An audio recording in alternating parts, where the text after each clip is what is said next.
Recently, I was able to play an early version of Capcom's newest fighting compilation, aptly named Capcom Fighting Collection. What makes this collection stand out from the others the publisher has released is a few of the titles make their first North American re-release appearance in this compilation. Red Earth, in particular, hasn't seen a re-release in any region ever. With that said, I was anxious to jump in and play the 10 titles included. Beyond the rarity of some of these titles, Capcom Fighting Collection has a pretty solid list of 10 games. Half of these titles belong to the Darkstalker series, as all the arcade entries of the franchise are found here. Also included are Cyberbots, Super Gem Fighters, Super Puzzle Fighter 2 Turbo, Hyper Street Fighter 2 Anniversary Edition, and the previously mentioned Red Earth. Each game gives you a couple of different setting options to play with. For those looking for a more emulated arcade look, there are several Crt Filter options to give you that classic appearance. While I didn't get the chance to mess around with them too much, it looked like there was enough variety to suit most players' needs. Of course, you can just play without a filter for a more updated and clear presentation. Capcom Fighting Collection also offers key binding to customize each fighting game's controls as you would like. While many of the controls are similar from game to game, some do deviate more than I remember, so the importance of this cannot be understated. The usual collection wallpaper borders also adorn the sides. In some collections, you can unlock more borders,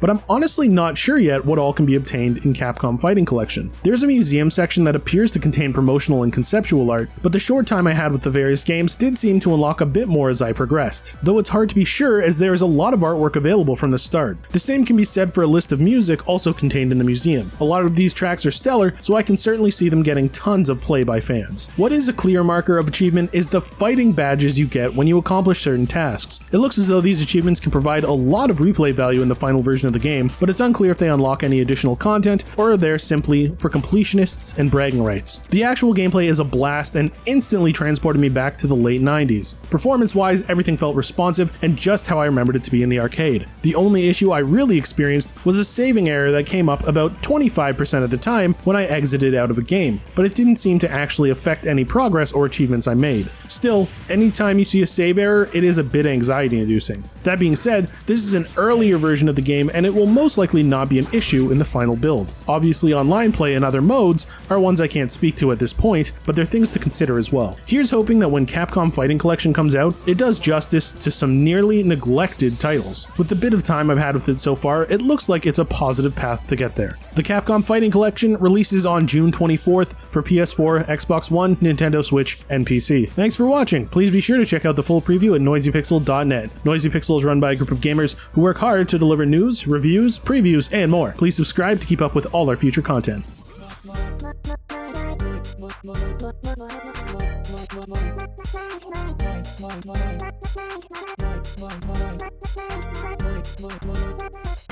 Noisy Pixel.